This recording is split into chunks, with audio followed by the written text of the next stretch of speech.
স্বাগত এখন দুপুরে পুরো আয়োজনে আপনাদের সঙ্গে আছি আমরা দুজন, আমি শম্পা বিশ্বাস এবং আমি তাসওয়ার নাফি।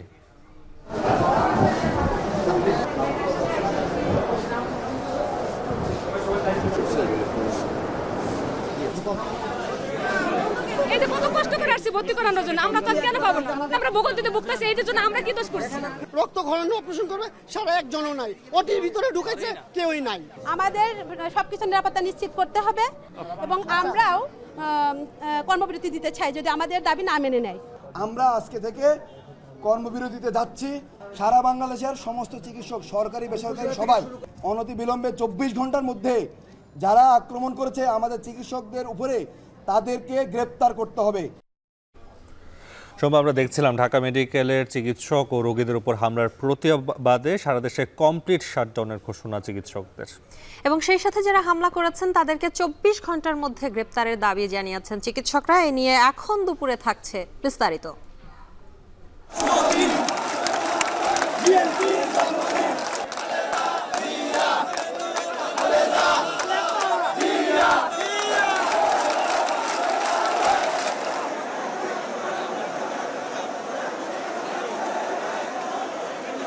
বাংলাদেশ জাতীয়তাবাদী দল সবসময় নেতৃত্ব দিয়েছে, আগামী দিনেও তার সঠিক রাজনীতি এবং জনগণকে সঙ্গে নিয়ে আবারও সঠিকভাবে সামনের দিকে এগিয়ে যাবে এবং দেশকে পুনর্গঠন করবার কাজে মনে করবে। আমাদের আর পেছনে তাকানোর কোনোই সুযোগ নেই। সেই দুঃস্বপ্নকে দূরে ঠেলে দিয়ে দেশের জনগণের সামনে একটি বৈষম্যহীন, নিরাপদ, মানবিক বাংলাদেশ গড়াই বিএনপির আগামী দিনের লক্ষ্য। নাফি, সমৃদ্ধ বাংলাদেশ গড়তে এবং গণতন্ত্র সুপ্রতিষ্ঠিত করতে ৪৬তম প্রতিষ্ঠা বার্ষিকী পালন করছে বিএনপি, এবং তারা এই প্রতিষ্ঠা বার্ষিকী উপলক্ষে আমরা যেমনটি বলছিলাম যে তারা শপথ নিচ্ছে বা তারা বলছে যে গণতন্ত্র সুপ্রতিষ্ঠিত করে ছাড়বে, এবং এ নিয়ে দেশব্যাপী নানা কর্মসূচি আয়োজন করেছে দলটি। এ নিয়েও এখন দুপুরে থাকছে বিস্তারিত। তবে শুরুতেই থাকছে চিকিৎসকদের উপর হামলার প্রসঙ্গ। নাফি, ঢাকা মেডিকেলে চিকিৎসক এবং রোগীদের উপর হামলার প্রতিবাদে সারা দেশের সরকারি বেসরকারি হাসপাতাল কমপ্লিট শাটডাউনের ঘোষণা দিয়েছেন চিকিৎসকরা, এবং সেই সাথে হামলাকারীদেরকে 24 ঘন্টার মধ্যে গ্রেপ্তারের দাবি জানিয়েছেন তারা। অসম্পা, এছাড়া দুপুরে কর্মবিরতির জন্য জরুরি বৈঠক শেষে এমন ঘোষণা দেন ঢাকা মেডিকেলের চিকিৎসকরা, এবং তাদের এই দাবির প্রতি সমর্থন জানিয়েছেন নার্সিং স্টাফরাও। এ নিয়ে প্রতিবেদন আছে, আমরা দেখে আসবো। শনিবার রাতে ঢাকা মেডিকেল কলেজে এক শিক্ষার্থীর মৃত্যু ঘিরে অপারেশন থিয়েটারে ঢুকে চিকিৎসকদের মারধর এবং আরেক ঘটনায় জরুরি বিভাগে ভাঙচুরের প্রতিবাদে রোববার সকাল থেকে ঢাকা মেডিকেল কলেজ হাসপাতালের ইন্টার্ন চিকিৎসকরা জরুরি বিভাগের সেবা বন্ধ করে দেন। এতে করে দেশের অন্যতম গুরুত্বপূর্ণ এই হাসপাতালে স্থবির হয়ে আসে সেবা। জরুরি সেবা বন্ধ থাকায় দুর্বিপাকে রোগী এবং স্বজনেরা। তারা আমাদের মানুষই মনে করে না, ওনারা মনে করেন আমরা গ্যামজাম করে দেশ স্বাধীন করে সবকিছু সমাধান হয়ে গেছে, আর ডাক্তাররা ভাবতেছে ওনারা আমাদেরকে গ্যামজাম করতেছে বন্ধ করে দেবে, সব ঠিক হয়ে যাবে। না, কোনো কিছু ঠিক হবে না। যত সময় না রোগী সুস্থ হবে তত সময় কিচ্ছু ঠিক হবে না। 9 জন মানুষের ব্রেন অপারেশন করবে, রক্তক্ষরণ অপারেশন করবে সারা একজনও নাই, ওটির ভিতরে ঢুকেছে কেউই নাই।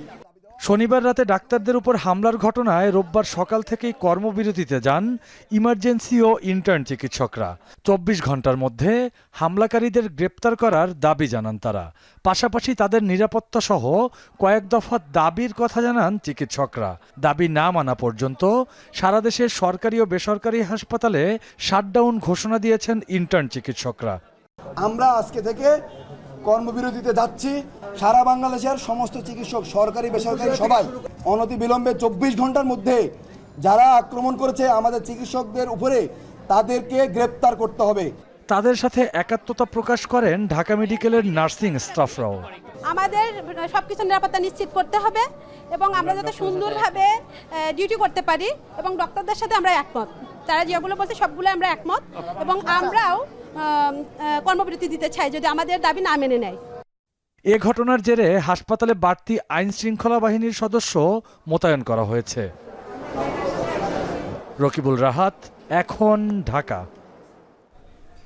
নাফি, ঢাকা মেডিকেলে চিকিৎসকদের উপরে এই যে হামলা হয়েছে, কারাই হামলাকারী সেটি কিন্তু খুঁজে বের করার জন্য আলটিমেটাম দিয়েছেন যারা চিকিৎসক আছেন তারা। অসম্ভব এই বিষয়ে যদি আমরা আরো একটু জানতে চাই, আমরা যুক্ত হতে চাই মহাখালীর বক্ষব্যাধি হাসপাতালে আছেন সহকর্মী আরিফ হোসেন। আমরা আরিফের সাথে যুক্ত হয়ে সেখানকার কর্মবিরতি নিয়ে সেখানকার কি পরিকল্পনা রয়েছে বা এখন কি পরিস্থিতি দেখতে পাচ্ছেন সেখানে আরিফ জানাবেন।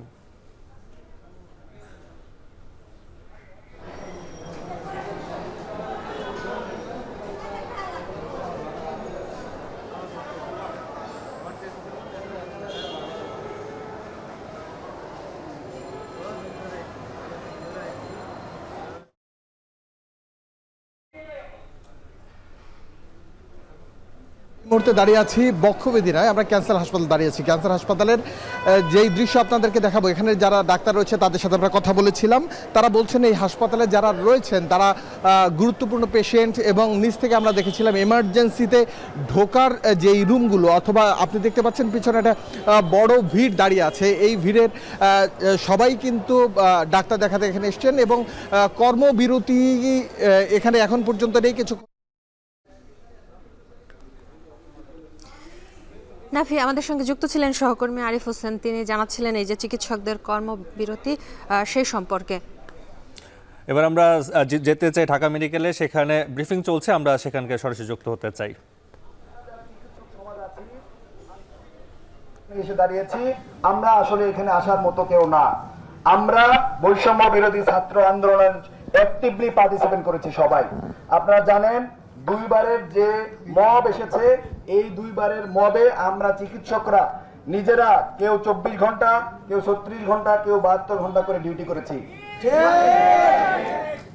আপনারা আরো জানেন যে আমরা শুধু ডিউটি করেই শেষ না, মানবিকতার দিক চিন্তা করে আমরা নিজের পকেট থেকে ছাত্রদেরকে ওষুধ দিয়েছি, কাউকে খাবার দিয়েছি, কাউকে স্যালাইন দিয়েছি, কাউকে রক্ত দিয়েছি, নিজের শরীরে রক্ত দিয়েছি। আমরা আসলে বাংলাদেশের নাগরিক, we are Bangladesh, we are doctor. আমাদের তো এখানে আজকে আসার কথা ছিল না। আপনারা আমাদেরকে যদি সুরক্ষা দিতে পারতেন, পুলিশ প্রশাসন যদি আমাদেরকে সুরক্ষা দিতে পারতো, তাহলে আজকে আমরা এখানে আসতাম না, আমরা ইমার্জেন্সি সার্ভিস দিতাম। গতকালকের যে ঘটনা, সেই ঘটনার লোমহর্ষ বর্ণনা করার জন্য আমাদের এই কলিগ ডক্টর শাহনেওয়াজ ভাইকে একটু অনুরোধ করছি, এটা বর্ণনা করবেন।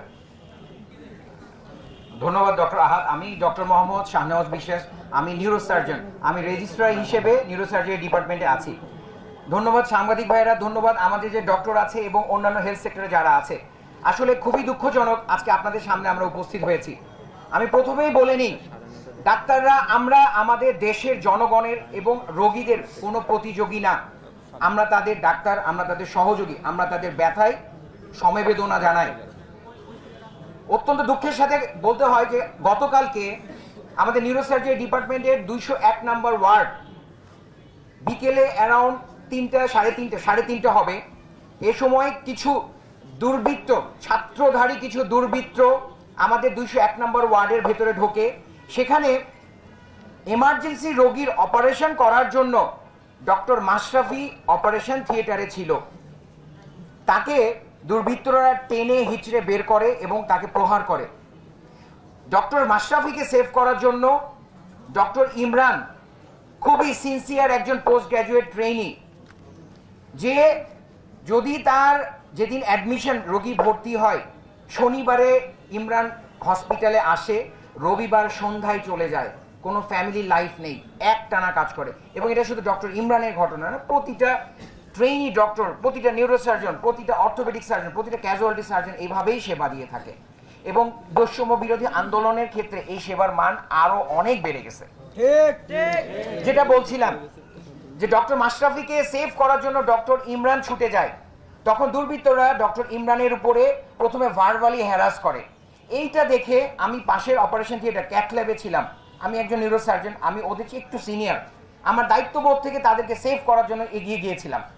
তখন পুরো আক্রোশটা আমার উপর চলে আসে, তারা আমাকে ভার্বালি এবং ফিজিক্যালি হ্যারাস করতে থাকে।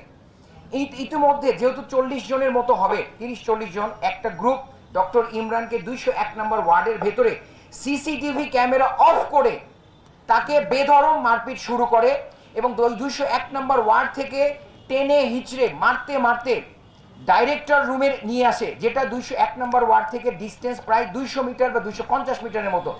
সবগুলো রোগীর সামনে দিয়ে একজন ডক্টরকে মারতে মারতে বেধড়কভাবে নৃশংসভাবে মারতে মারতে ডাইরেক্টর রুমে আসে।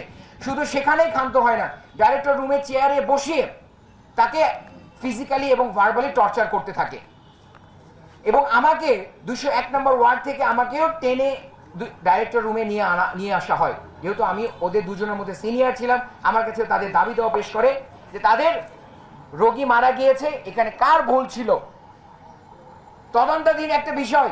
এখানে ডাক্তারকে আগেই খুনি বানানো হয়েছে, ডাক্তারকে অ্যাসল্ট করা হয়েছে এবং যে ডাক্তারকে মারা হয়েছে তারা এই ঘটনার সাথে কোনোভাবেই সম্পৃক্ত না। যে রোগী মারা গিয়েছে তার সাথে কোনোভাবেই সম্পৃক্ত না, এটা জেনেও তাদের উপর অত্যাচার করেছে, আমাদের উপর অত্যাচার করেছে। ডাইরেক্টর রুমে অ্যাসিস্ট্যান্ট ডিরেক্টর ডক্টর সামাদ ভাইয়া যখন এসেছেন ডাইরেক্টরের কথায়, এখানে একটু বলে রাখি, যখন ডক্টর ইমরানকে মেরেছে তখন মানে এত বেধড়ক মেরেছে, আমি আমার department head professor Shafiqul Islam স্যারকে বলেছি, স্যার ডক্টর ইমরান মারা যাবে যদি প্রশাসনের কেউ না আসে। তাহলে কি পর্যায়ে তাকে মারতে হয়েছে আমি নিজেই অবাক হয়ে গেছি। আমি জীবনে কখনো ফেস করি নাই। ঢাকা মেডিকেলের মতো সবচেয়ে বড় প্রতিষ্ঠান, যেখানে পুরো বাংলাদেশের সব জেলা উপজেলা ইউনিয়ন পরিষদ থেকে রোগী আসে, সেখানে এরকম একটা ঘটনা হয়েছে। কতটা মর্মান্তিক একটা বিষয়। ডক্টর ইমরানকে যখন ডাইরেক্টর রুমে আনা হয়, ডক্টর সামাদ ভাই আসে, তখন পুরো আক্রোশ ডক্টর সামাদ ভাইয়ের উপরে গিয়ে পড়ে এবং যত দুর্বৃত্তধারী ছিল, এখানে সবাই যে খারাপ ছিল তা না, 2-3 জন ছিল তারা অনেক সোবার ছিল, তারা আমার কথায় শান্ত হয়েছে, কিন্তু বাকি যারা 30-35 জন ছিল তাদের আচরণে কোনো পরিবর্তন হয়নি এবং তারা নিজেদেরকে Bangladesh university of business and technology, beauty বলা হয়, বিউবিটি, তাদের নিজেদেরকে তারা ওই ইউনিভার্সিটি স্টুডেন্ট দাবি করে, শিক্ষক দাবি করে, যেটা টোটালি তাদের অ্যাটিটিউড থেকে আনবিলিভেবল, কখনোই মনে হয় নাই। কিন্তু দুঃখজনক, অত্যন্ত দুঃখজনক ভাবে তারা এই কাজগুলো করে। ডাইরেক্টর রুমে এসে অ্যাসিস্ট্যান্ট ডিরেক্টর সামাদ ভাইয়ের সাথে তারা হ্যারাস করে এবং একটু পরে ডাইরেক্টর স্যার আসেন। যদি ডাইরেক্টর স্যার আরো দেরি করতেন তাহলে ডক্টর সামাদ ভাই হয়তো সেখানে।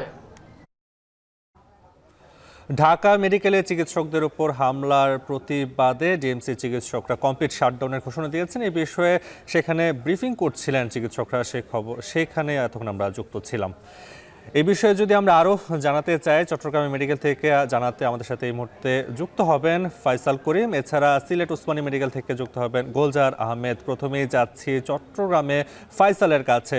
ফয়সাল, জানাবে যে চট্টগ্রাম মেডিকেলে কি কর্মবিরতি চলছে কিনা, এছাড়া চিকিৎসা সেবা ব্যাহত হচ্ছে কিনা?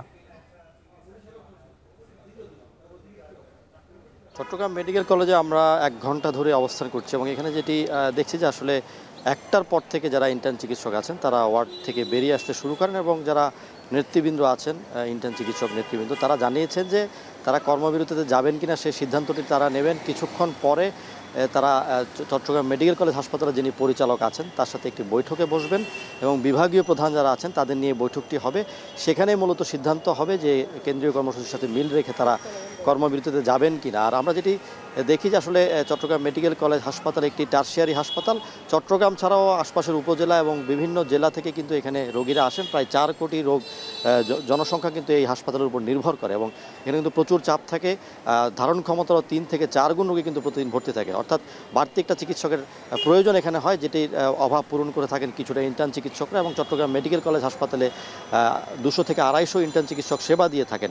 তো এক্ষেত্রে তারা যদি কর্মবিরতিতে যান সেক্ষেত্রে যারা পরিচালক আছেন বা যারা কর্তৃপক্ষ আছেন তারা জানিয়েছেন যারা মিড লেভেলের যারা চিকিৎসক আছেন কিংবা যারা রোটা করা আছে যেসব চিকিৎসকের, তাদের দিয়েই আসলে কার্যক্রমগুলো তারা চালিয়ে নিয়ে যান। তবে এখনও আমরা সেটি আসলে বুঝতে পারছি না যে যেহেতু কর্মবিরতির ডাক তারা স্পষ্টভাবে দেননি। তারা বলছেন যে তারা 3টায় একটি বৈঠক আছেন চট্টগ্রাম মেডিকেল কলেজ হাসপাতালের পরিচালকের সাথে। সেই বৈঠকের পরে তারা সিদ্ধান্তে যাবেন যে তারা কমপ্লিট শাটডাউনে যাবেন কি যাবেন না। এর আগে আমরা যেটি দেখেছি যে বেলা 1:45টার দিকে চট্টগ্রাম মেডিকেল কলেজ হাসপাতালের মূল ফটকের সামনে ইন্টার্ন চিকিৎসকের যারা নেতৃবৃন্দ আছেন, যারা সদস্য আছেন, তারা একটি বিক্ষোভ সমাবেশ করেছেন এবং তারা দাবি করেছেন যে কর্মক্ষেত্রে যে নিরাপত্তা সেটি বারবারই ব্যাহত হয় চট্টগ্রাম মেডিকেল কলেজ হাসপাতালে এবং ঢাকায় মেডিকেল হাসপাতালে যেটি ঘটেছে সেটির তারা নিন্দা যেমন জানিয়েছেন, তেমনি চট্টগ্রাম চট্টগ্রাম মেডিকেল কলেজ হাসপাতালে বিভিন্ন সময় চিকিৎসকদের উপর যে হামলা হয় এবং রোগীর স্বজনেরা যে হামলা করে থাকেন, বিশেষ করে এইসব হামলার শিকার হয়ে থাকেন ইন্টার্ন চিকিৎসক যারা আছেন, তাদের উপরে হামলার ঘটনা ঘটে এবং গত কয়েকদিন আগেও একজন বিদেশি ইন্টার্ন চিকিৎসকের উপর হামলার ঘটনা ঘটেছে। সেটির নিন্দা তারা জানিয়েছেন এবং তারা বলছেন যে তারা এখানে চিকিৎসা দিতে এসেছেন এবং যারা ইন্টার্ন চিকিৎসক আছেন, বিশেষ করে সেই ইন্টার্ন চিকিৎসকরা আসলে নিবেদিত প্রাণ হয়ে এখানে সেবা দেন এবং আন্তরিকতার সাথে তারা এখানে সেবা দিয়ে থাকেন। সেক্ষেত্রে তাদের বিরুদ্ধে যে চিকিৎসা না দেওয়ার যে অভিযোগে বারবার হাত তোলা হয় এবং যে নিরাপত্তার যে শঙ্কা তৈরি হয়, সেটি আসলে বন্ধের জন্য তারা অন্তর্বর্তীকালীন সরকারের যারা সংশ্লিষ্ট আছেন তাদের প্রতি আহ্বান জানিয়েছেন এবং তারা আসলে আজকের এই বিক্ষোভ কর্মসূচি থেকে এই ঘোষণায় দিয়েছেন যে এই ধরনের নিরাপত্তা নিশ্চিত না করলে তারা আসলে দীর্ঘমেয়াদী একটি কর্মসূচিতে যাবে এবং আজকে বেলা ৩টার পর হয়তো একটি সিদ্ধান্ত আসবে যে চট্টগ্রাম মেডিকেল কলেজ হাসপাতালে তারা কর্মবিরতিতে যাবেন কি যাবেন না। চট্টগ্রাম মেডিকেল কলেজ থেকে যুক্ত ছিলেন সহকর্মী ফাইসাল করিম। এবার যেতে চাই সিলেটের উসমানী মেডিকেলে গুলজার আহমেদের কাছে। গুলজার, জানাবেন যে কর্মবিরতি ঘোষণায় সিলেটে চিকিৎসকদের অবস্থান কি, এছাড়া চিকিৎসা সেবা চলছে কিনা? আচ্ছা দেখুন, আমরা আসলে যেখানে দাঁড়িয়ে আছি সেটি হচ্ছে সিলেট বিভাগের সবচেয়ে বড় হাসপাতাল, যেটি ওসমানী মেডিকেল কলেজ হাসপাতাল। এখানে আসলে আজকে চিকিৎসা সেবা এখন পর্যন্ত স্বাভাবিক রয়েছে এবং পুরো বিভাগের অর্থাৎ 4 যে জেলা রয়েছে সুনামগঞ্জ, হবিগঞ্জ, মৌলভীবাজার, সিলেট সহ সবচেয়ে বড় চিকিৎসা সেবার প্রতিষ্ঠান হচ্ছে এটি। এবং আমরা ভেতরে দেখেছি যে এখানকার যে ইন্টার্ন চিকিৎসক সহ অন্যান্য চিকিৎসক যারা আছেন সবাই আসলে কর্মরত রয়েছেন এবং তারা রোগী যারা আসছেন তাদেরকে চিকিৎসা সেবা দিতে হিমশিম খাচ্ছেন। একটি ব্যাপার তারা বলেছেন যে বিষয়টি যে সাম্প্রতিক সময়ে আজকে যে ঘটনাটি ঢাকা মেডিকেল কলেজে ঘটেছে বা যে আন্দোলনের ডাক দেওয়া হয়েছে সেই আন্দোলনের সাথে তারা একমত পোষণ করেছেন। তবে যেহেতু এখানে যথেষ্ট পরিমাণ রোগী রয়েছে এবং রোগীর চাপ রয়েছে, সুতরাং তারা আনুষ্ঠানিকভাবে এখনো আন্দোলনের ঘোষণা দেননি। তবে তারা বলছেন যে হামলার ঘটনা ঘটে সেটি প্রায় বিভিন্ন হাসপাতালে বিভিন্ন সময় তার প্রতিবাদ তারা জানাবেন এবং এখানে তারা বলেছেন যে চিকিৎসক পরিষদ যেটি আছে বিএমএর মতো প্রতিষ্ঠান কিংবা ইন্টার্ন চিকিৎসক পরিষদ, তারা যদি আনুষ্ঠানিকভাবে তাদেরকে অবহিত করে সেক্ষেত্রে হয়তো বা তারা পরবর্তী বৈঠকের মাধ্যমে অন্যান্য চিকিৎসক যারা আছেন সবার সম্মিলিত সিদ্ধান্তের উপর ভিত্তি করে তারা ধর্মঘটে যাবেন কি যাবেন না সেটি আসলে জানাবেন। এর বাইরে আমরা এখন পর্যন্ত দেখেছি Sylhet medical college, Sylhet Osmani medical college হাসপাতালের আউটডোর এবং ইনডোর অর্থাৎ অভ্যন্তরীণ এবং বহির্বিভাগ দুখানেই আসলে চিকিৎসা চলছে এবং যথেষ্ট পরিমাণ রোগীর ছাপ রয়েছে। আপনি জানেন সাম্প্রতিক সময়ে দেশে যে অনাকাঙ্ক্ষিত ঘটনাগুলো ঘটেছে তার জন্য প্রচুর মানুষ ইনজোর্ড রয়েছে, পাশাপাশি এখন বন্যার সময় এবং আবহাওয়ার একটি পরিবর্তন। সুতরাং অন্যান্য সময়ের তুলনায় এই সময়টাতে কিন্তু রোগীদের চাপ বেশি থাকে।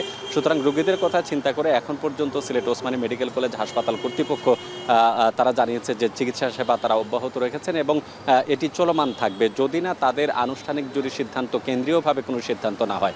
তারা আন্দোলনের ব্যাপারে যেটা বলছেন যে এই আন্দোলন তাদের নজরে এসেছে, তবে সেটি যাতে বৈধভাবে এবং যুক্তিযুক্তভাবে যারা নেতৃত্ব দিচ্ছেন, চিকিৎসা সেবা করছেন বা চিকিৎসার খাতে রয়েছেন, তাদের আহ্বানের ভিত্তিতে মূলত তারা আন্দোলনের বিষয়টি সিদ্ধান্ত নেবেন। এর আগে আমরা এখানে বিভিন্ন ওয়ার্ড, হাসপাতালের যে প্রায় 16টি ওয়ার্ড রয়েছে, 16টি ওয়ার্ডের প্রত্যেকটি ওয়ার্ডে আমরা গিয়েছি এবং দেখার চেষ্টা করেছি যে আসলে রোগীদের কোনো অভিযোগ আছে কিনা। এবং তারা বলছেন যেহেতু রোগীর সংখ্যা বেশি এবং চিকিৎসক তুলনামূলকভাবে কম এবং যেহেতু ইন্টার্ন চিকিৎসকরা এখানে সেবা খাতে বড় একটি ভূমিকা পালন করে থাকেন, সুতরাং এই চিকিৎসা সেবা এখন পর্যন্ত চলছে। হয়তো 12 ঘন্টা দুয়েক পরে তারা যদি বিএমএর মতো প্রতিষ্ঠান বা চিকিৎসক পরিষদ যেটি আছে সেখান থেকে যদি তারা আনুষ্ঠানিকভাবে কোনো নির্দেশনা পান, এই ক্ষেত্রে তারা তাদের হাসপাতালের যে অভ্যন্তরীণ পরিচালনাকারী কমিটি রয়েছে তার সিদ্ধান্তের উপর ভিত্তি করে তারা আন্দোলনের বিষয়টি জানাবেন। এ ছিল আমার কাছে সিলেট ওসমানী মেডিকেল কলেজ হাসপাতালের সর্বশেষ। নাফি। ঢাকা মেডিকেল কলেজ হাসপাতালে চিকিৎসকদের কর্মবিরতির পর সিলেট ওসমানী মেডিকেলে এখন পর্যন্ত স্বাভাবিকভাবে চলছে চিকিৎসকদের কার্যক্রম, সে খবর জানাতে যুক্ত ছিলেন সহকর্মী গুলজার আহমেদ। এবারে অন্য প্রসঙ্গ জানাবো। গোপালগঞ্জের কাশিয়ানীতে বাস ও ট্রাকের সংঘর্ষে নিহত হয়েছে 5 জন, আহত অন্তত 25 বাস যাত্রী, যাদের অনেকের অবস্থা আশঙ্কাজনক। পুলিশ বলছে অতিরিক্ত গতির কারণে দুর্ঘটনা। সহকর্মীদের পাঠানো তথ্য ছবিতে দেখুন বিস্তারিত। মহাসড়কে মৃত্যুর মিছিল যেন থামছেই না। রোববার সকালেই ভয়াবহ এক সড়ক দুর্ঘটনার সাক্ষী হলো গোপালগঞ্জের কাশিয়ানী উপজেলার বাসিন্দারা। সকালে খুলনা থেকে ঢাকা যাওয়ার পথে ইমাদ পরিবহনের একটি বাস গোপালগঞ্জের কাশিয়ানীর মাঝিগাতি এলাকায় পৌঁছালে বিপরীত দিক থেকে আসা একটি ট্রাকের সঙ্গে সংঘর্ষ হয়। বাসটি দুমড়ে মুচড়ে সড়কের পাশে খাদে পড়ে যায়। এতে ঘটনাস্থলে প্রাণ হারান 5 যাত্রী, আহত হন আরও অন্তত 25 যাত্রী। স্টেশন থেকে আসে দেখি এখানে গাড়ি অ্যাক্সিডেন্ট করছে। অ্যাক্সিডেন্ট করার পরবর্তীতে এখানে আসা পরবর্তীতে আহত প্রায় 15 থেকে 20 জনের মতো আমরা বিভিন্ন হসপিটালে পাঠাই। লোক 5 জন মারা পাইছি, মারা পাওয়ার পর একজন হাসপাতালে মারা গেছে। খুব শীঘ্রই তারা ইটালিতে যাবেন। আল্লাহর যেটাই ভাগ্যে লিখেছেন এটা আসলে মেনে নিতে হবে। খবর পেয়ে স্থানীয় লোকজন, পুলিশ ও ফায়ার সার্ভিসের কর্মীরা উদ্ধার কাজে অংশ নেন। আহতদের কাশিয়ানী ও মুকসুদপুর উপজেলা স্বাস্থ্য কমপ্লেক্স এবং ফরিদপুর মেডিকেল কলেজ হাসপাতালে নেওয়া হয়। তাদের মধ্যে অনেকের অবস্থায় আশঙ্কাজনক। অ্যাক্সিডেন্টের 3টে রোগী এসেছে আমাদের কাছে, আমরা ভর্তি দিয়ে মেল সার্জারি ওয়ার্ডে পৌঁছে দিয়েছি। আরও 3 জন আছে, তাদের অবস্থা গুরুত্বপূর্ণ। এর ভিতরে সম্ভবত একজন ডিবি অফিসারও আছে। স্থানীয়রা বলছেন, মহাসড়কটিতে বেশিরভাগ যানবাহনই অতিরিক্ত গতিতে চলাচল করে। সড়কের বিভিন্ন স্থানে সতর্কতামূলক সাইনবোর্ড থাকলেও তা মানা হয় না। প্রত্যক্ষদর্শী এবং যারা বাসে যাচ্ছেন তাদের সাথে কথা বলে যা জানা গেছে, ইমাদ পরিবহনের গাড়িটির গতি বেশি ছিল, ওভার স্পিডের কারণে মূলত এই ধরনের দুর্ঘটনা ঘটার সম্ভাবনা রয়েছে। আমাদের স্থানীয় বা বাইরের যদি তাদের কোনো আর্থিক সহায়তা প্রয়োজন হয়, সেই ক্ষেত্রে আমাদের দুর্যোগ ত্রাণ তহবিল থেকে আমরা তাদেরকে সহায়তা করব। এদিকে দুর্ঘটনার পরপরই ঢাকা-খুলনা মহাসড়কে বন্ধ হয়ে যায় যান চলাচল। পরে পুলিশ ও ফায়ার সার্ভিসের কর্মীদের সহায়তায় ঘণ্টাখানেক পর যান চলাচল স্বাভাবিক হয়। সাদাত শাহেদ, এখন। রাজধানী সহ দেশজুড়ে পালিত হচ্ছে বিএনপির 46তম প্রতিষ্ঠাবার্ষিকী। এ উপলক্ষে রাজধানীর চন্দ্রিমা উদ্যানে দলের প্রতিষ্ঠাতা প্রয়াত রাষ্ট্রপতি জিয়াউর রহমানের সমাধিতে শ্রদ্ধা জানাতে ভিড় করেন নেতাকর্মীরা। ব্যানার আর স্লোগানে মুখরিত হয় পুরো উদ্যান এলাকা। গণঅভ্যুত্থানে আওয়ামী লীগ সরকারের পতনের পর রাজনৈতিক পরিবেশ সৃষ্টি হওয়ায় প্রতিষ্ঠাবার্ষিকীতে উজ্জীবিত দেখা যায় কেন্দ্রীয় থেকে তৃণমূলের নেতাকর্মীদের। আর জানাচ্ছেন মাঝার ইমন। বিএনপির 46তম প্রতিষ্ঠাবার্ষিকী উপলক্ষে সকাল থেকেই নেতাকর্মীরা জড়ো হন রাজধানীর চন্দ্রিমা উদ্যানে। হাতে ব্যানার আর মুখে স্লোগান তাদের। দলের নেতাকর্মীরা বলছেন, আওয়ামী লীগ সরকারের রাজনৈতিক দমন নির্যাতন সহ্য করেও গণতন্ত্রের লড়াই থেকে সরে যাননি তারা। 5 আগস্টের গণ অভ্যুত্থানের পর এখন চাওয়া দেশে যাতে আর ফ্যাসিবাদের জন্ম না হয়, সেই সাথে দ্রুত সময়ে নির্বাচন অনুষ্ঠানের দাবি তোলেন নেতাকর্মীরা। দীর্ঘ 16 বছর সে আন্দোলন আমরা জয়ী হয়েছি। আগামীতে এই সাধারণ জনগণের প্রত্যক্ষ ভোটে, শান্তিপূর্ণ ভোটে ইনশাআল্লাহ বাংলাদেশ জাতীয়তাবাদী দল সরকার গঠন করবে। আমরা যেন এই চলমান এভাবে সবসময় প্রোগ্রাম করতে পারি, দেশে গণতন্ত্র প্রতিষ্ঠা হোক। বিএনপি রাজনীতির সাথে জড়িত, বিএনপির প্রতিষ্ঠা বার্ষিকী হচ্ছে, ঢাকায় বেড়াতে আসছিলাম, সেই উপলক্ষে দেখতে আইছি। এদিন বেলা 11:30টার দিকে কেন্দ্রীয় নেতাদের সাথে নিয়ে জিয়াউর রহমানের সমাধিতে শ্রদ্ধা জানান বিএনপির মহাসচিব মির্জা ফখরুল ইসলাম আলমগীর। দোয়া হয় দল, দেশ, জনগণের মঙ্গল কামনায়। শ্রদ্ধা নিবেদন শেষে মির্জা ফখরুল বলেন, গণতন্ত্র সুপ্রতিষ্ঠিত ও সমৃদ্ধ বাংলাদেশ গড়ে তোলাই বিএনপির প্রতিজ্ঞা। বাংলাদেশ জাতীয়তাবাদী দল সবসময় নেতৃত্ব দিয়েছে, আগামী দিনেও তার সঠিক রাজনীতি এবং জনগণকে সঙ্গে নিয়ে আবারও সঠিকভাবে সামনের দিকে এগিয়ে যাবে এবং দেশকে পুনর্গঠন করবার কাজে মাত্র বাংলাদেশকে নতুন করে গড়ে তোলবার জন্য তিনি যে কাজ করছেন, সেই বাংলাদেশকে গড়ে তোলবার জন্য আজকে আমরা প্রতিজ্ঞাবদ্ধ হয়েছি, শপথ নিয়েছি এবং যে কোনো বাধাই আসুক সব চ্যালেঞ্জকে মোকাবেলা করে বাংলাদেশে গণতন্ত্র সুপ্রতিষ্ঠা করা, মুক্ত বাজার অর্থনীতিকে প্রতিষ্ঠা করা, সমৃদ্ধ বাংলাদেশে পরিণত করবার জন্য আমরা কাজ করে যাব। এদিকে দলটির ভারপ্রাপ্ত চেয়ারম্যান তারেক রহমান এক ভিডিও বার্তায় জানিয়েছেন, অতীতের মতন ভবিষ্যতেও সকল চ্যালেঞ্জ মোকাবেলা করে জনগণের সঙ্গে থাকবে বিএনপি। আমাদের আর পেছনে তাকানোর কোনোই সুযোগ নেই। পলাতক স্বৈরাচার জাতীয় জীবনের 15টি বছর কেড়ে নিয়েছে। সেই দুঃস্বপ্নকে দূরে ঠেলে দিয়ে দেশের জনগণের সামনে একটি বৈষম্যহীন, নিরাপদ, মানবিক বাংলাদেশ গড়াই বিএনপির আগামী দিনের লক্ষ্য। আপনাদের প্রতি আমার স্পষ্ট বার্তা, শক্তি কিংবা ভয় দেখিয়ে নয়, বরং ইনসাফ এবং উদারতা দিয়ে মানুষের মনকে জয় করুন, জনগণের ভালোবাসা অর্জন করুন। 1978 সালের 1 সেপ্টেম্বর প্রতিষ্ঠিত হওয়া দল বিএনপি জনগণের ভোটে পুনরায় দেশ পরিচালনার দায়িত্ব নিবে বলে প্রত্যাশা দলটির সকল স্তরের নেতাকর্মীদের। মাঝার ইমন, এখন, ঢাকা। তৃতীয় দফায় রিমান্ডে নেওয়া হলো সাবেক আইসিটি প্রতিমন্ত্রী জুনায়েদ আহমেদ পলক, জাতীয় সংসদের ডেপুটি স্পিকার শামসুল হক টুকু সহ 6 আসামিকে। কোটা সংস্কার আন্দোলন ঘিরে 4টি হত্যা মামলায় 2 দফা রিমান্ড শেষে ফের রিমান্ড মঞ্জুর করেছেন আদালত। আরও জানাচ্ছেন রাব্বি হোসেন। একসময় যাদের হাতে ছিল পুরো দেশ পরিচালনার দায়িত্ব, তারাই এখন ক্ষমতার পালাবদলে হত্যাকাণ্ডের দায়ে আদালতের কাঠগড়ায়। আইনজীবী ও জনতার জনরোষের কবল থেকে বাঁচতে রোববার 7 সকালে আদালতে তোলা হয় 6 আসামিকে। বাড্ডা ও সূত্রাপুর থানার 2টো পৃথক হত্যা মামলায় আদালতে তোলা হয় সাবেক তথ্য প্রযুক্তি প্রতিমন্ত্রী জুনাইদ আহমেদ পলককে। লালবাগ থানার মামলায় সাবেক ডেপুটি স্পিকার শামসুল হক টুকু ও সাবেক ক্রীড়া উপমন্ত্রী আরিফ খান জয় ও চট্টগ্রাম বন্দরের সাবেক চেয়ারম্যান মোহাম্মদ সোহেলকেও তোলা হয় আদালতে। আদাবর থানার হত্যা মামলায় হাজির করা হয় আওয়ামী লীগের সাংগঠনিক সম্পাদক আহমদ হোসেন ও ঢাকা বিশ্ববিদ্যালয়ে ছাত্রলীগের সাধারণ সম্পাদক তানভীর হাসান সৈকতকে।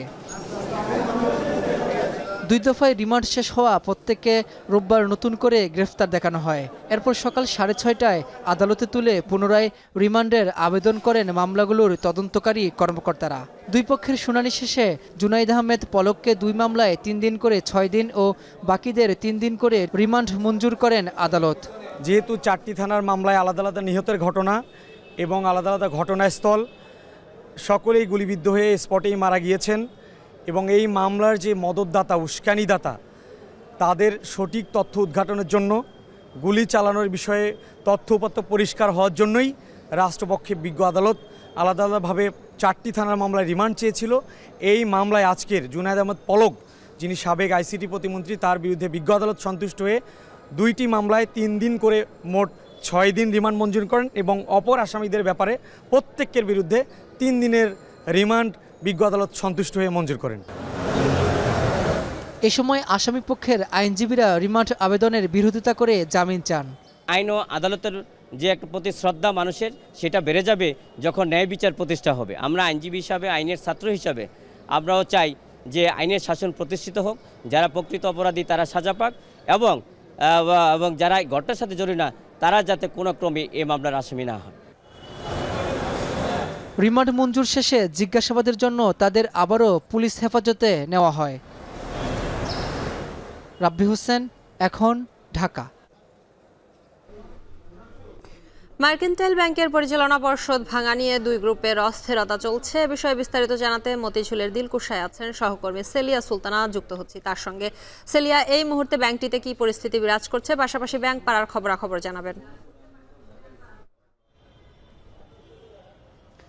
যদি বলতে হয়, আজকে সপ্তাহের শুরুতেই কিন্তু আমরা দেখেছি বেশ কিছু রদবদলের ঘটনা ঘটেছে। যেমন মার্কেন্টাইল ব্যাংকের কথাই বলছেন, সেখানে কিন্তু নতুন একজন চেয়ারম্যান নিয়োগ দেওয়া হয়েছে। আজকেই কিন্তু পর্ষদের আলোচনা সভা ছিল এবং সেই সভা থেকেই কিন্তু আনোয়ারুল হককে নির্বাচিত করা হয়েছে। তিনি ব্যাংকটির ভাইস চেয়ারম্যান ছিলেন। তবে এর আগে মোর্শেদ আলম, যিনি ব্যবসায়ী এবং আওয়ামী লীগের নেতা ছিলেন, তিনি গত 28 তারিখে পদত্যাগ করেন এবং মার্কেন্টাইলের অন্যান্য যে পর্ষদের অন্যান্য সদস্য বেশ কয়েকজনই আছেন যারা কিনা বলেছেন তাদেরকে কোনো ধরনের বিষয়ে জানানো হয়নি, সভার বিষয়ে তারা উপস্থিত থাকতে পারেননি। এমন একটি পর্যায়ে আসলে নতুন একজন চেয়ারম্যান নিয়োগ দেওয়া, তারা বলছেন এটি আসলে নিয়ম নীতি বহির্ভূতভাবে হয়েছে। তবে মার্কেন্টাইলের ব্যাংকে যারা এই পর্ষদে উপস্থিত ছিলেন তারা বলছেন নিয়ম মাফিকই দেওয়া হয়েছে এবং সেখানে যেহেতু একটি শূন্যতা তৈরি হয়েছে, সেই জায়গায় আনোয়ারুল হককে দেওয়া হয়েছে, তিনি ভাইস চেয়ারম্যান ছিলেন। অন্যদিকে আমরা যে বিষয়টি জানি যে তারা বলছেন যে বাংলাদেশ ব্যাংকের যেহেতু বিশেষ করে ব্যাংকগুলোর যে কমিটিগুলো পুনর্গঠন করা হচ্ছে, চেয়ারম্যান বা পর্ষদগুলো পুনর্গঠন করা হচ্ছে, সেই জায়গাটিতে আসলে মার্কেন্টাইল ব্যাংকের নাম নেই। সেক্ষেত্রে হচ্ছে তারা নিজেরাই আসলে নিজেদের এই সমাধানটি করে নিয়েছেন। এছাড়া আরও একটি বিষয়, আজ থেকে কিন্তু 5 লাখ করে তুলতে পারছেন গ্রাহকরা। এটি কিন্তু প্রায় গত 3 থেকে 4 সপ্তাহ আমরা দেখেছি 1 লাখ করে প্রথমে লিমিট ছিল যারা নগদ তুলে নেবেন। আজ থেকে এই সপ্তাহ পুরোটিতেই কিন্তু 5 লাখ করে তুলতে পারবেন।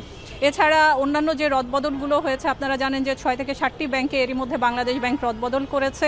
সেখানে নতুন স্বতন্ত্র পরিচালক পর্ষদ নিয়োগ করা হয়েছে।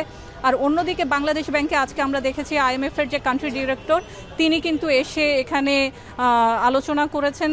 মূলত ধরা হয় বাংলাদেশ ব্যাংকে গভর্নরের সাথে এবং হচ্ছে যারা ইডি আছেন, যারা ডেপুটি গভর্নর আছেন, তাদের সাথেই মূলত হচ্ছে এই আলোচনাটি হয়। হয় এবং সেই ক্ষেত্রে বলা যেতে পারে যেহেতু অন্তর্বর্তীকালীন সরকার আসার পর যেহেতু এরা দাতা সংস্থা, বিশেষ করে বিশ্ব ব্যাংক, এডিবি, তারা কিন্তু প্রত্যেকেই অর্থ মন্ত্রণালয় থেকে বিভিন্ন জায়গায় কিন্তু যোগাযোগ করছেন। সেক্ষেত্রে কিন্তু এই যে আলোচনাটি বিশেষ করে গভর্নরের সাথে IMF-এর যে বৈঠক, আপনারা জানেন 4.5 বিলিয়ন পর্যন্ত আমাদের একটি ঋণের বিষয় রয়েছে এবং পরবর্তী যে চতুর্থ কিস্তিটি রয়েছে সেটি ডিসেম্বরে পাওয়ার কথা এবং তাদের যে শর্তগুলো রয়েছে সে বিষয়গুলো আসলে তারা পর্যালোচনা করবেন। এমন একটি পরিস্থিতিতে এই আলোচনাগুলো, এই দাতা সংস্থার সাথে বাংলাদেশ ব্যাংকের আলোচনাগুলো কিন্তু খুবই গুরুত্বপূর্ণ। এই ছিল মূলত আমার কাছে এখন পর্যন্ত আজকে পুরো ব্যাংক পাড়ায় যে পরিস্থিতি তার সর্বশেষ।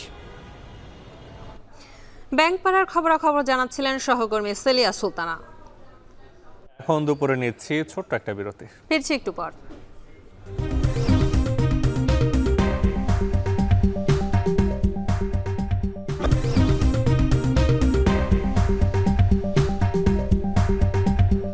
ফিরে এলাম বিরতির পর।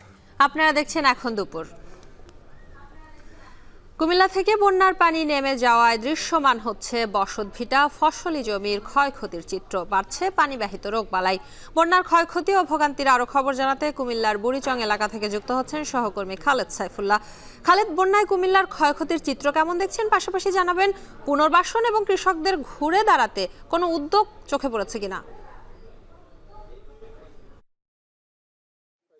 শম্পা, বন্যার পানি নামতে শুরু করার পরপরই কিন্তু মানুষের জনজীবনের যে ক্ষয়ক্ষতি হয়েছে তা কিন্তু দৃশ্যমান হচ্ছে।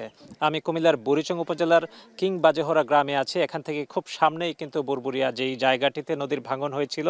আমি একটি ব্রিজের উপর দাঁড়িয়ে আছি, আপনাদেরকে সেই ব্রিজটি দেখাচ্ছি যে এখানে কিন্তু ব্রিজের সামনে এই একটি বিশাল গর্ত তৈরি হয়েছে, অর্থাৎ এখানে মাটি সরে গিয়েছে পানির স্রোতে, এবং সামনের যে রাস্তাটুকু রয়েছে সেখানে কিন্তু ইট বিছানো ছিল, সেখান থেকে কিন্তু কোনো ইট কিন্তু এখানে নাই এবং পুরো রাস্তায় মাটি চলে গিয়েছে এবং পুরো রাস্তাটি বিপর্যস্ত। এভাবে এই এলাকায় যতগুলো রাস্তা রয়েছে সব বেশিরভাগ রাস্তারই কিন্তু এরকমভাবে ক্ষতিগ্রস্ত হয়েছে এবং সামনে যে দুপাশে যেই জলাশয় দেখতে পাচ্ছি, জলাবদ্ধ জমি দেখতে পাচ্ছি, সেগুলো কিন্তু আসলে কোনো বিল নয়, এগুলো হচ্ছে ধান ক্ষেত এবং এগুলোতে কয়েকদিন আগেও ফসল ছিল এবং এখনো পর্যন্ত কিন্তু এখান থেকে পানি নামেনি এবং কিছু কিছু এলাকায় পানি নামতে শুরু করেছে। তবে নদীর চর এলাকাতে যে সকল জায়গাগুলোতে এখনো ফসল তলিয়ে রয়েছে সেখান থেকে এখনো পর্যন্ত সব জায়গা দৃশ্যমান হয়নি। এখানকার মানুষজন বলছেন যে গত বন্যায় গত 50 বছরও তারা এরকম বন্যায় এখানকার মানুষজন দেখেনি এবং এত বেশি ক্ষয়ক্ষতি এর আগে কখনো হয়নি। এখানে ফসলের মাঠ থেকে ফসল নষ্ট হয়েছে এবং এখানে মাছ চলে গিয়েছে, অর্থাৎ কুমিল্লায় মৎস্য এবং কৃষিতে ব্যাপক ক্ষয়ক্ষতি হয়েছে।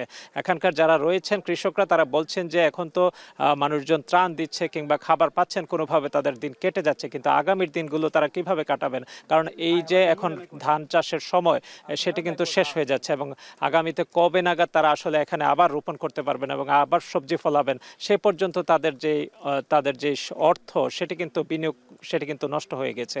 অর্থাৎ তারা তাদের ভবিষ্যৎ নিয়ে বেশ উৎকণ্ঠায় রয়েছেন।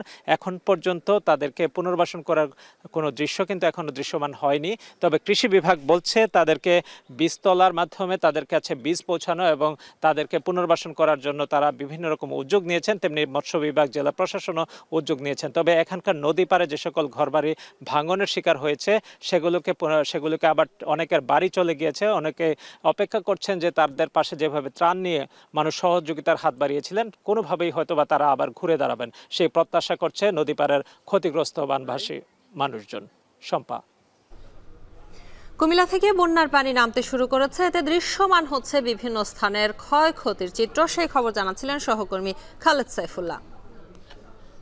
এখন দুপুরে নিচ্ছে আরো একটা বিরতি, ফিরছি একটু পর।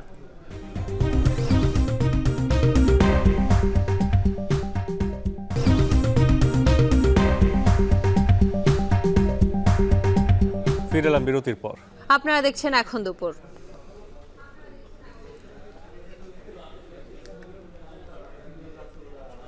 চট্টগ্রাম ওয়াসার এমডি প্রকৌশলী এম ফজলুল্লাহর পদত্যাগের জন্য 24 ঘন্টার আলটিমেটাম দিয়েছে বৈষম্য বিরোধী নাগরিক সমাজ। দুপুরে ওয়াসা ভবন ঘেরাও করে পদত্যাগের দাবিতে বিক্ষোভ সমাবেশ করে তারা। এ সময় তাদের সাথে যোগ দেন কনজিউমার্স অ্যাসোসিয়েশন অব বাংলাদেশ ক্যাবের নেতৃবৃন্দ। অভিযোগ, ওয়াসার বর্তমান এমডি 2009 সালে নিয়োগ পান। প্রায় 15 বছর ধরে তিনি ওয়াসার শীর্ষ পদ ধরে রেখে শত শত কোটি টাকা দুর্নীতি করেছেন। সবশেষ 2023 সালের নভেম্বর মাসে অষ্টমবারের মতো তাকে নিয়োগ দেয় বিগত সরকার। অথচ 2009-এর আগে একটি কোঅপারেটিভ প্রতিষ্ঠানের অর্থ আত্মসাৎ করায় তিনি 2 দফায় জেল খাটেন। ওয়াসায় থাকাকালীন তিনি প্রায় 10,000 কোটি টাকার 4টি বৃহৎ প্রকল্প বাগিয়ে নেন, যার একটিরও কাজ নির্ধারিত সময় শেষ হয়নি। তার বিরুদ্ধে নিয়োগ দুর্নীতি, বিদেশ ভ্রমণ বিল, স্মার্ট মিটার কেনার নামে অর্থ লোপাট এবং পানির অবৈধ সংযোগ দেওয়ারও অভিযোগ রয়েছে। তার যে বিতর্কিত এবং দুর্নীতির যে আশ্রয়ের যে বিষয়গুলো, সেগুলো তথ্য উপাত্ত আমাদের কাছে যথাযথভাবে উঠে আসাতে এবং সাধারণ নাগরিক কষ্টে থাকাতে আমরা তাদের যে তাগিদ সেটা অনুভব করে মূলত আজকে এখানে এসেছি। তার বিরুদ্ধে যে সমস্ত অভিযোগগুলি পাওয়া গেছে, সবগুলো অভিযোগগুলোকে প্রমাণ করতে গেলেও কিন্তু ওনার পদত্যাগটা দরকার। পদত্যাগ করতে গেলেই তখন এই অভিযোগগুলি প্রমাণ করাও সহজ হবে। পেট্রোল পাম্পে নতুন দামে বিক্রি হচ্ছে জ্বালানি তেল। দাম কমায় স্বস্তি ফিরেছে পরিবহন ব্যবসায়ীদের মাঝে। এ নিয়ে আরও জানাতে খুলনা থেকে যুক্ত হচ্ছেন সহকর্মী তরিকুল ইসলাম। তরিকুল, জ্বালানির দাম কমায় গণপরিবহনের ভাড়ায় কোনো প্রভাব পড়েছে কিনা জানাবেন। নাফি, খুলনায় গণপরিবহনের যে ভাড়া, সে ভাড়ায় আসলে কোনো প্রভাব এখনও পর্যন্ত দৃশ্যমান হয়নি। অর্থাৎ সাধারণ মানুষের মধ্যে একটি যে স্বস্তি ফিরে এসেছে যে জ্বালানি তেলের দাম কমায়, সেই স্বস্তির যে বাস্তবায়ন সেটি কিন্তু এখনও হয়নি। আমরা রয়েছি নগরীর একটি পেট্রোল পাম্প এলাকায়। এই এলাকাতে আমরা দেখেছি সাধারণ মানুষ কিন্তু তারা তেল নিচ্ছে। এখানে সব ধরনের জ্বালানি তেলের দাম কমায় তাদের মধ্যে ছিল সন্তুষ্টি। এবং আপনারা দেখতে পাচ্ছেন যে বিভিন্ন যারা ব্যক্তিগত পরিবহন ব্যবহার করে, তারা মোটরসাইকেল বা প্রাইভেট কার সবাই কিন্তু এসে তেল নিচ্ছে। এবং তারা যেটি বলছে যে এই দামটি কমানোর খুবই প্রয়োজন ছিল। বিশ্ববাজারের সাথে তাল মিলিয়ে সরকার যে সিদ্ধান্ত নিয়েছে, এটাই খুবই ইতিবাচক। এটি জনসাধারণের জন্য আসলে খুবই গুরুত্বপূর্ণ ছিল, এই কারণে যে এই তেলের উপর নির্ভর করে পরিবহন, গণপরিবহন সহ পণ্যবাহী পরিবহন সব কিছুই চলাচল করে। এবং এর সাথে কিন্তু পণ্যের মূল্যের দামও কিন্তু জড়িত রয়েছে, যে কারণে সাধারণ মানুষের যে প্রত্যাশা, সেই প্রত্যাশাটা এটি পূরণ হয়েছে। এবং পর্যায়ক্রমে বিশ্ববাজারে তেলের দাম যখন আরও কমবে, সেখানে সমন্বয় করবে সরকার, এটা সবার একটা প্রত্যাশা রয়েছে। আমরা যেটি দেখেছি যে গত কয়েক বছর ধরে কিন্তু জ্বালানি তেলের দাম দফায় দফায় বৃদ্ধি পেয়েছিল এবং সেটি কিন্তু বিভিন্ন পণ্যের উপর সেই প্রভাবটা পড়েছিল। বিশেষ করে নিত্যপণ্য যেগুলো বিভিন্ন জায়গা থেকে দেশের বিভিন্ন জায়গায় আনা নেওয়া করা হয়, সেক্ষেত্রে কিন্তু কাঁচা পণ্য বা বিভিন্ন ধরনের মাছ বা বিভিন্ন ধরনের যে উন্নয়নমূলক কর্মকাণ্ডে যেসব যন্ত্রপাতি ব্যবহার করা হয়, সব কিছুতেই এর একটি প্রভাব ছিল। তো সবাই আশা করছে যে এই জ্বালানি তেলের দাম কমায় এর যে বাস্তবায়ন যদি হয়, এর জন্য যে একটা মনিটরিং ব্যবস্থা, এটি কিন্তু দ্রুত করা প্রয়োজন। এবং সেটা সব সেক্টরে, বিশেষ করে যাত্রী গণপরিবহন শুধু নয়, এর বাইরে যেমন খুলনা থেকে বিভিন্ন রুটে যখন পরিবহনগুলো যাতায়াত করে, ভাড়া নিয়ে কিন্তু যাত্রীদের মাঝে একটি অসন্তোষ তৈরি হয় এবং বাস চালকদের সাথে বা বাসের যারা কন্ট্রাক্টর বা যারা ভাড়া আদায় করে তাদের সাথে।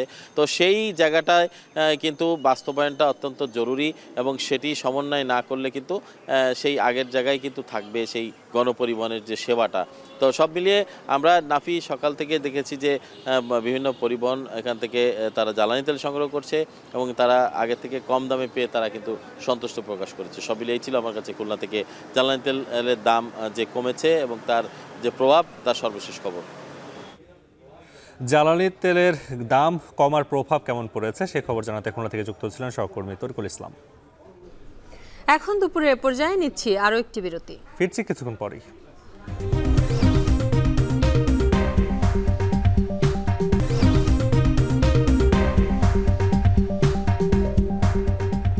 ফিরে এলাম বিরতির পর। আপনারা দেখছেন এখন দুপুর।